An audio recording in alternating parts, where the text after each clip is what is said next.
কি করছো? আমি এই যে বাংলাদেশে যাচ্ছি। কচি তুলে এনেছি, এই দেখো ছোলা কচি, বড় বড়, বিশাল বড় বড় কচি। এই কচুর আজকে মহারানী রান্না করে তো নিরামিষ।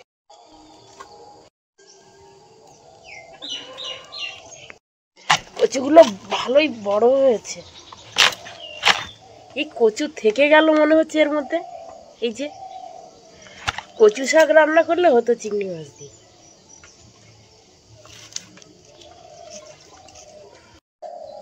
আমি কচুগুলো ছাড়িয়ে দিচ্ছি, তুমি কচুর পিসগুলো করে নেবে। ঠিক আছে, তুমি ছাড়িয়ে দাও। কচু মাছ দিয়ে একদিন রান্না করতে হবে, বুঝেছো? হ্যাঁ, অনেক হয়েছে, বড় বড় কচু হয়েছে। একদিন তুলে আনলে বড় কচি হয়েছে, বুঝতেই পারিনি জ্ঞানী হয়েছে না, এত মোটা মোটা বড় হবে না। গিয়ে দেখি না বেশ বড় বড় হয়েছে। নমস্কার বন্ধুরা, দিশানের রান্নাঘরে সবাইকে স্বাগত। আশা করছি আপনারা সকলেই ভালো আছেন।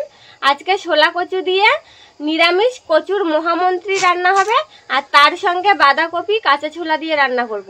আর আপনারা সম্পূর্ণ ভিডিওটি দেখতে থাকুন। মা ওদিকে উনুনটা জ্বালিয়ে নিচ্ছে, আর ততক্ষণে আমি দুটো তরকারির জন্য আদা বেটে নিচ্ছি।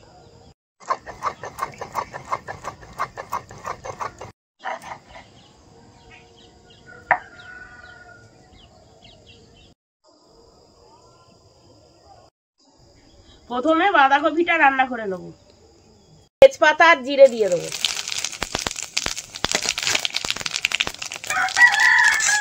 টমেটোর কুচি, কাঁচা লঙ্কা করে,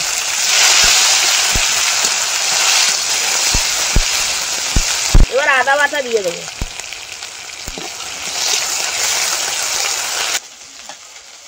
এবার কাঁচা ছোলা দিয়ে দেবো।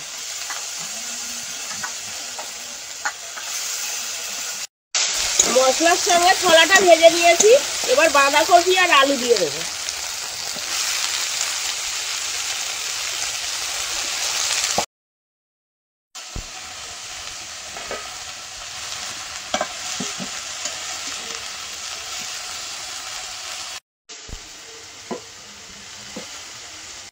বাঁধাকপিতে লবণ হলুদ দিয়ে ঢাকা দিয়ে রাখবো সেদ্ধ হওয়ার জন্য, তারপর নাড়াচাড়া দিয়ে ভাত ভেজে নেবো।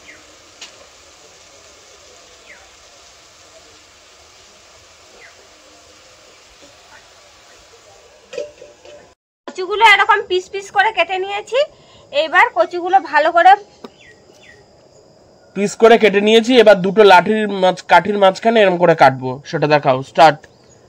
কচুগুলো এরকম পিস পিস করে কেটে নিয়েছি। এবার দুটো কাঠির মাঝখানে কচুটা নিয়ে এবার এরকম ভাবে কাটবো।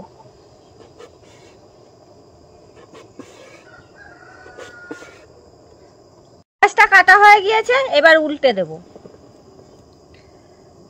উল্টে এবার কোনাকুনি কাটবো।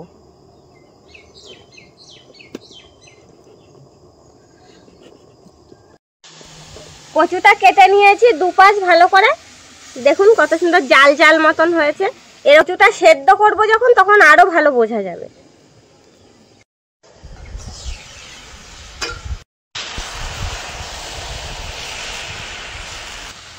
লঙ্কার গুঁড়ো দিয়ে দেবো, স্বাদ মতন চিনি দিয়ে দেবো, ধনে গুঁড়ো, জিরে গুঁড়ো,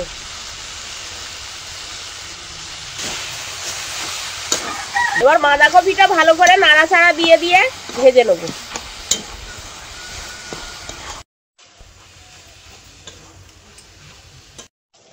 বাঁধাকপির তরকারি হয়ে গেছে, এবার গরম মশলা দিয়ে নামিয়ে নেবো।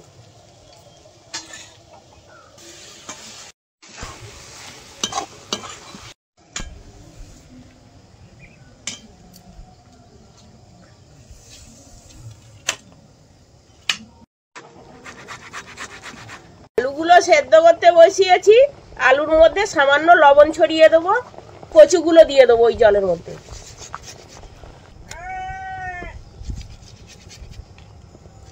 কচু আর আলু সেদ্ধ হতে হতে আমি কর্নফ্লাওয়ারটা গুলে নেবো। আলু কচুটা সেদ্ধ হয়ে গেছে, এবার নামিয়ে জল ঝরিয়ে নেবো। কচুগুলোর ওপর দিয়ে লবণ, হলুদ, গুঁড়ো লঙ্কা, ধনে গুঁড়ো, জিরে গুঁড়ো আর কর্নফ্লাওয়ার ছড়িয়ে দেবো। সব একসাথে ভালো করে মাখিয়ে নেব। এবার এই ব্যাটারে ডুবিয়ে কচুগুলো ভেজে নেব।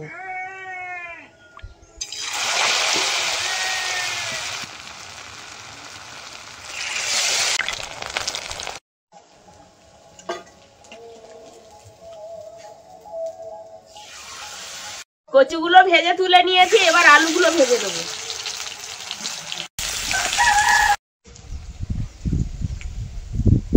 তেলের মধ্যে তেজপাতা আর জিরে ফোড়ন দেবো, বাটা আর আদা বাটা দিয়ে দেবো।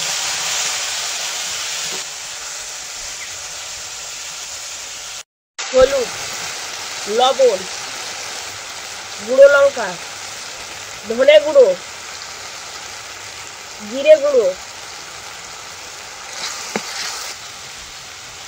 এবার টক দই দিয়ে মশলাটা ভালো করে কষিয়ে নেব।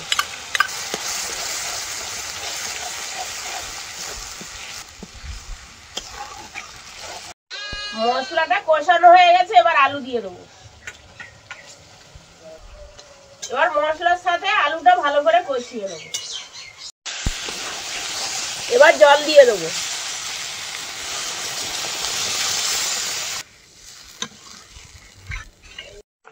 ঝোলটা ফুটে উঠেছে, এবার ভেজে রাখা কচুগুলো দিয়ে ভালো করে তরকারিটা ফুটিয়ে নেব।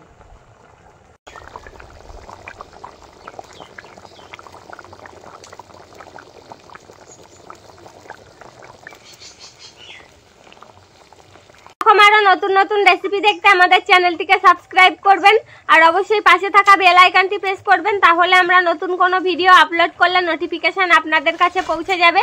আর কে কোথা থেকে দেখছেন কমেন্টে জানাবেন, তাহলে আমরা নতুন নতুন ভিডিও করার আগ্রহ পাবো। যদি ফেসবুক থেকে দেখেন তাহলে ফলো করে আমাদের সঙ্গে থাকবেন। তরকারি হয়ে গেছে, এবার গরম মশলা দিয়ে দেবো।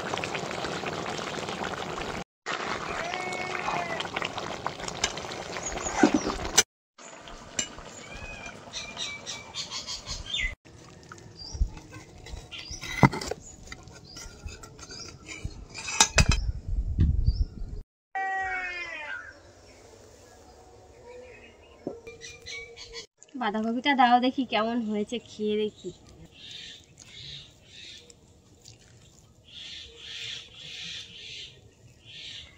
কাঁচা ছোলা, সেদ্ধও হয়েছে সুন্দর ছোলা।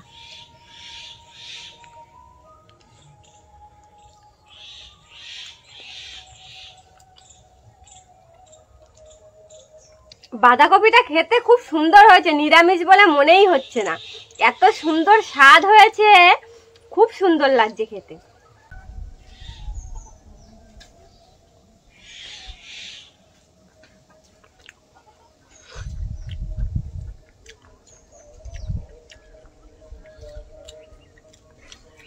নিরামিষ বাঁধাকপির তরকারি দুর্দান্ত হয়েছে। পেঁয়াজ রসুন কিছুই তো না, একদম নিরামিষ পুরো। ছোলাটা অনেক বেশি দেওয়া না, মুখের পড়ছে আর খুব সুন্দর লাগছে খেতে। আর কচুর মহামন্ত্রীটা খাবো। কচুটা গলেছে কত সুন্দর, সুন্দর গলেছে।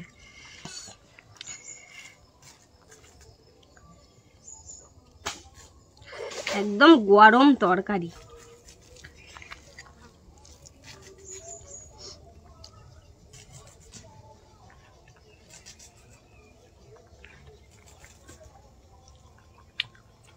দারুণ খেতে হয়েছে, দারুণ, খুব সুন্দর লাগছে খেতে, এত সুন্দর স্বাদ হয়েছে।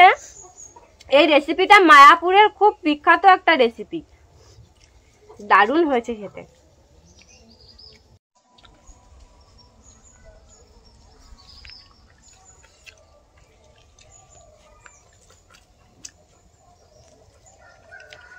কচুটা এত সুন্দর সেদ্ধ হয়েছে, কচুটা স্বাদ যেমন আর তরকারিটারও স্বাদ তেমন হয়েছে, একদম সেই স্বাদ।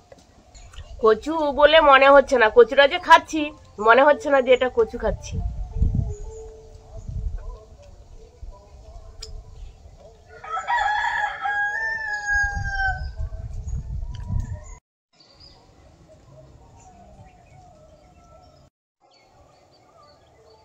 নিরামিষের দিন এরকম তরকারিগুলো রান্না করে খেলে দারুণ লাগবে খেতে। মুখে লেগে থাকবে স্বাদ একেবারে।